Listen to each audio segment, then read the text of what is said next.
Assalamualaikum warahmatullahi wabarakatuh. Kami dari kelompok 3 ingin mempresentasikan materi Toharoh.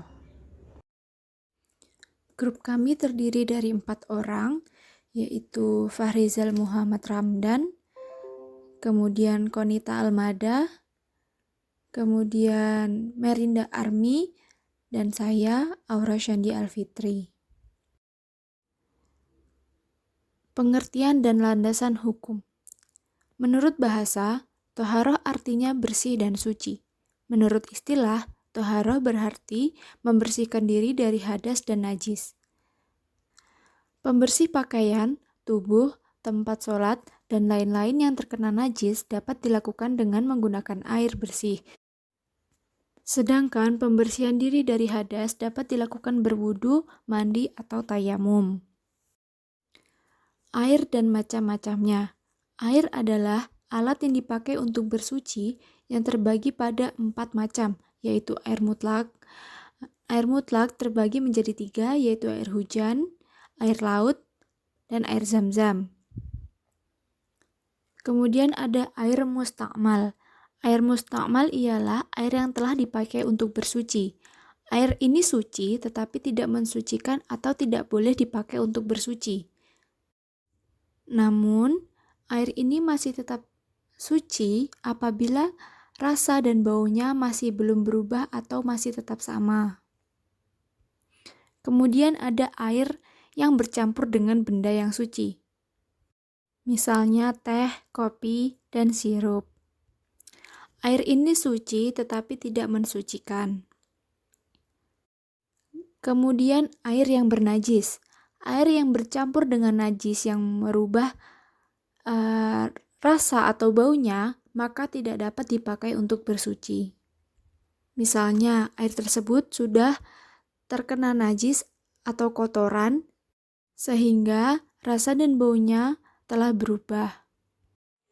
Assalamualaikum warahmatullahi wabarakatuh. Saya Merinda Arminati, dan sekarang kita memasuki materi istinja.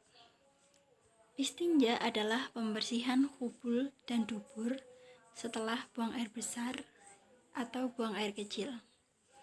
Istinja dapat dilakukan dengan cara berikut. Yang pertama, membasuh tempat keluar najis dengan air hingga bersih. Yang kedua, menyapunya dengan batu hingga bersih sekurang-kurangnya 3 batu atau benda lainnya yang kesat sebagai pengganti batu. Yang ketiga, menyapunya lebih dahulu dengan batu atau benda-benda lainnya yang kesat, sesudah itu membasuhnya dengan air. Syarat beristinja dengan batu adalah: yang pertama, batu atau benda kesat tersebut suci dan dapat menarik najis. Kedua, batu atau benda kesat tersebut tidak dihormati, misalnya bahan makanan manusia atau batu masjid. Ketiga, tempat keluar najis disapu sampai bersih. 4. Najis itu belum kering. Yang kelima, najis itu tidak berpindah dari tempat keluarnya, atau tidak melewati ujung kemaluan atau daratan yang terkatup ketika berdiri pada tempat buang air. 6. Najis itu tidak terkena sesuatu yang lain walaupun suci. Misalnya, tidak terkena percikan air. Selanjutnya adalah ada buang hajat. Hajat dalam bahasa Arab artinya niat atau keinginan. Secara ilmiah, buang hajat berarti keinginan membuang sesuatu yang dapat memberikan dampak bagi diri sendiri maupun orang lain. Hal-hal yang harus diperhatikan jika akan buang hajat adalah tidak menghadap kiblat atau membelakangi kiblat. Tidak ada air yang menggenang, khususnya air yang dipakai untuk mandi. 3. Tidak sambil berdiri kecuali ada halangan. 4. Tidak di tempat terbuka. Tidak berzikir dengan lisan ketika buang hajat. Tidak bernyanyi atau bersiul. Toharoh dari najis. Pengertian najis dan dasar hukumnya. Najis menurut bahasa adalah kotoran dan tidak suci. Sedangkan menurut istilah fikih, Najis adalah kotoran yang diwajibkan muslim untuk membersihkannya dan membasuh yang dikenainya. Berikut klasifikasi najis. Najis dapat diklasifikasikan pada beberapa macam. Yang pertama adalah semua yang keluar dari kubul dan dubur kecuali sperma atau mani, seperti air kencing, mazi, tahi atau muntah. Yang kedua ialah darah, yang ketiga bangkai, yang keempat anjing dan babi. Kemudian kaifat atau cara mensucikan benda yang terkena najis itu tergantung pada macam najis tersebut. Pembagian najis dan cara mensucikannya. Yang pertama adalah najis mughaladhah. Najis mughaladhah ini bisa dikatakan najis berat. Artinya najis yang berasal dari anjing dan babi. Cara mensucikannya, benda yang terkena najis ini dibasuh 7 kali dan 1 kali di antara air bersama tanah. Yang kedua yaitu najis mukhaffafah. Najis ini biasa disebut najis ringan. Adalah najis yang berasal dari kencing anak laki-laki yang belum makan apapun kecuali air susu ibu dan usianya belum cukup 2 tahun. Cara mensucikannya dilakukan dengan minkan air sampai merata di tempat-tempat yang terkena najis. Nomor 3 yaitu najis mutawasitoh. Najis ini disebut najis pertengahan adalah najis yang lain dari kedua macam yang telah naik sebelumnya. Najis pertengahan ini terbagi pada 2 bagian, yaitu najis hukmiyah. Najis hukmiyah ini adalah najis yang diyakini keberadaannya tetapi tidak tampak zat, bau, dan rasanya, misalnya kencing yang sudah lama kering sehingga sifatnya telah hilang.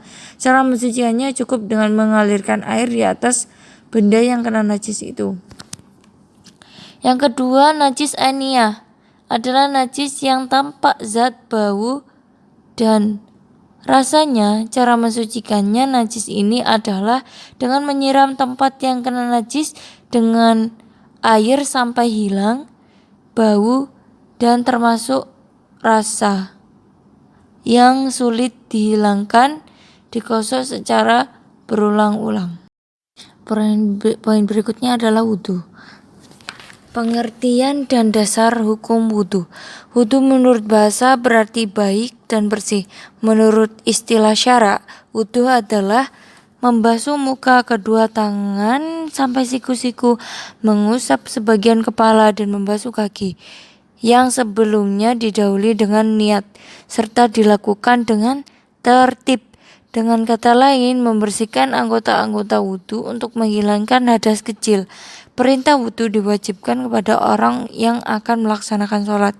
Salah satu syarat sahnya sholat. Syarat sah wudhu. Adapun syarat sah wudhu sebagai berikut.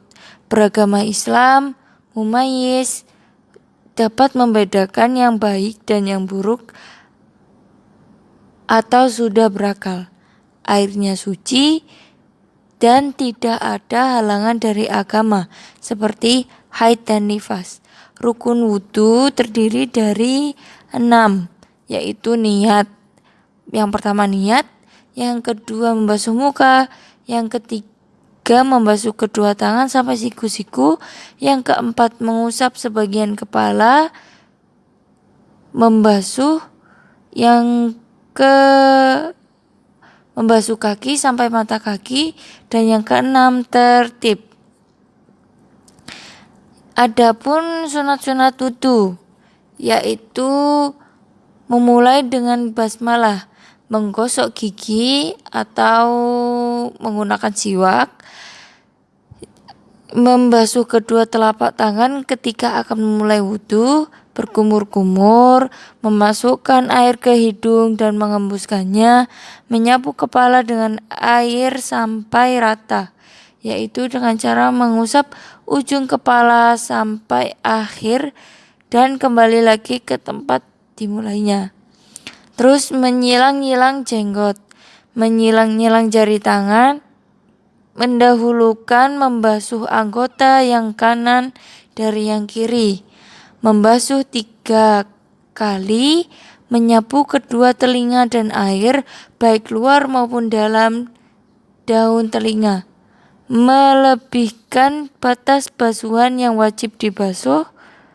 Membaca doa setelah berwudu, sholat 2 rakaat setelah berwudu. Berikutnya adalah sesuatu yang dapat membatalkan wudu, yaitu ada 5 macam. Yang pertama, keluar sesuatu dari kubul atau dubur. Yang kedua, tidur nyenyak sehingga pinggul tidak tetap di atas lantai. Yang ketiga, hilang akal karena mabuk, gila, dan pingsan yang disebabkan obat atau sakit. Yang keempat, persentuhan kulit laki-laki dengan perempuan yang bukan mahram tanpa lapis penutup. Yang kelima, menyentuh kemaluan tanpa alas. Baik, bismillahirrahmanirrahim. Next, selanjutnya masuk ke pembahasan perihal terkait tentang mandi. Ya, di dalam fikih mandi itu merupakan salah satu yang mana bermakna meratakan air ke seluruh tubuh seperti itu. Dan mandi pun memang disyariatkan berdasarkan firman Allah yang berbunyi wa in kuntum junubun fattahharu, yang di dalam surat Al-Maidah ayat 6, jika kamu junub maka mandilah. Artinya apa? Artinya mandi ini yaitu disyariatkan, diperintahkan oleh Allah Subhanahu wa taala ketika kita junub kayak gitu. Nah, sebab-sebab yang mewajibkan mandi itu ada beberapa. Yang pertama, ada hubungan kelamin, yang mana suami istri baik keluar mani ataupun tidak. Yang kedua itu ada haid dan nifas. Yang ketiga ada keluar mani. Yang keempat ada mati. Dan yang kelima ada orang yang baru masuk Islam. Sedangkan rukun mandi itu ada 2 bagian, yakni niat, yang kedua membasuh tubuh. Baik, untuk sunat-sunatnya sendiri ya di dalam mandi itu, yang pertama mulai mencuci kedua tangan secara 3 kali, lalu membaca basmalah, berwudu sebelum mandi, mengalirkan air ke seluruh tubuh sambil menggosok-gosok tangan ke seluruh anggota badan, mendahulukan yang kanan dari tangan yang kiri ketika ingin memulai mandi. Itu merupakan sunat-sunat mandi seperti itu. Bismillah. Baik, selanjutnya perihal terkait tentang tayamum. Ya, di dalam tayamum secara logat atau secara bahasa itu artinya menyengaja. Sedangkan menurut syara atau menurut istilah itu menyengaja mempergunakan tanah terhadap muka maupun kedua tangan dengan maksud itu untuk melaksanakan sholat dan sebagainya. Yang mana para ulama itu berpendapat sepakat bahwa tayamum ini menjadi bagian pengganti daripada taharah kecil. Ya, dan juga ada yang berbeda pendapat terkait tentang pengganti di taharah besar atau berhadas besar. Seperti itu. Karena diriwayatkan oleh Umar Ibnu Mas'ud bahwa tayamum tidak dapat sebagai pengganti taharah besar dalam artian berhadas besar. Ya, sedangkan dari ahli sahabat lainnya berpendapat bahwa tayamum memang dapat mengganti taharah besar. Jadi untuk taharah besar ini masih banyak ibaratnya pertentangan seperti itu, perdebatan di antara para ulama perihal terkait tentang taharah besar sendiri. Lalu untuk sebab-sebab yang membolehkan tayamum sendiri itu ada beberapa. Yang pertama, jika seseorang tidak memperoleh air atau air yang tidak mencukupi untuk bersuci, itu maka boleh untuk bertayamum. Yang kedua, jika seseorang mempunyai luka atau ditimpa penyakit, lalu ia khawatir dengan memakai air sebab penyakitnya akan bertambah atau langsung sembuh, ibarat khawatir perihal terkait tentang air, maka itu diperbolehkan untuk tayamum. Yang ketiga, jika air sangat dingin dan keras, ya dugaannya akan menimbulkan bahaya untuk dirinya, maka dengan syarat ia tidak sanggup memanaskan air tersebut walaupun dengan cara ditiup. Dalam artian ada air yang sangat dingin, lalu dia takut ya menimbulkan air tersebut membuat bahaya kepada dirinya. Ya, segala hal yang mereka lakukan sudah diusahakan tapi tidak bisa gitu, maka itu diperbolehkan untuk tayamum seperti itu. Baik, bismillah.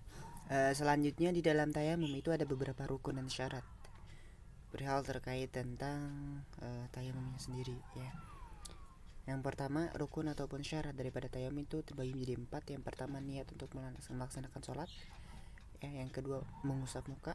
Yang ketiga, mengusap kedua tangan sampai siku. Dan yang keempat itu tertib. Tertib itu apa? Yaitu mengikuti urutan daripada yang pertama. Jadi ibaratnya berurut, gacak seperti itu. Lalu penggunaan tayamum dan juga yang membatalkannya itu ada beberapa ya.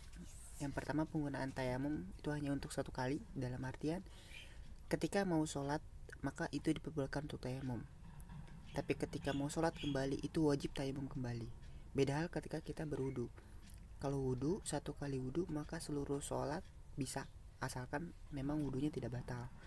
Dalam artian tidak kayak buang air kecil atau apapun itu.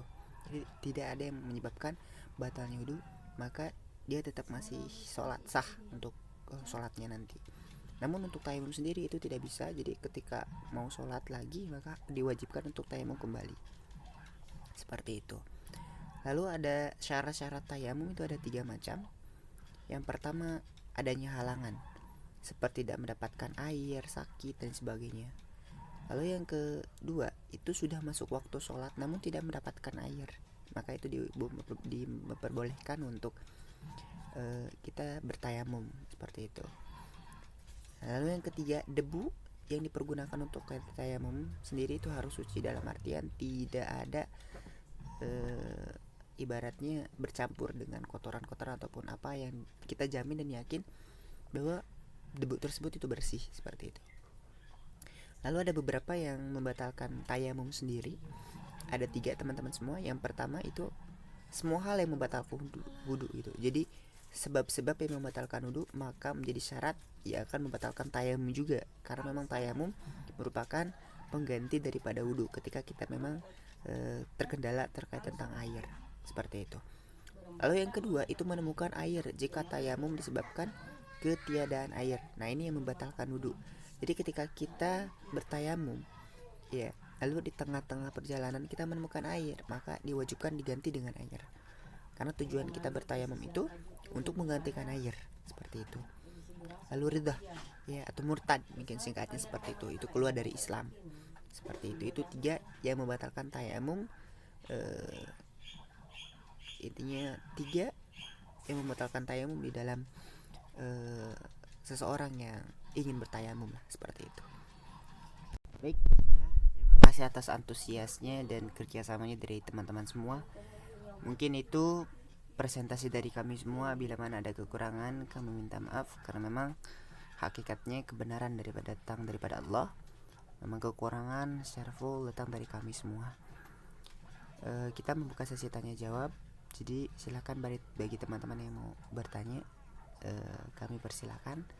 Namun terima kasih semuanya atas kerjasamanya. Akhir kalam, wallahu muwaffiq ila aqwamit thoriq. Assalamualaikum warahmatullahi wabarakatuh.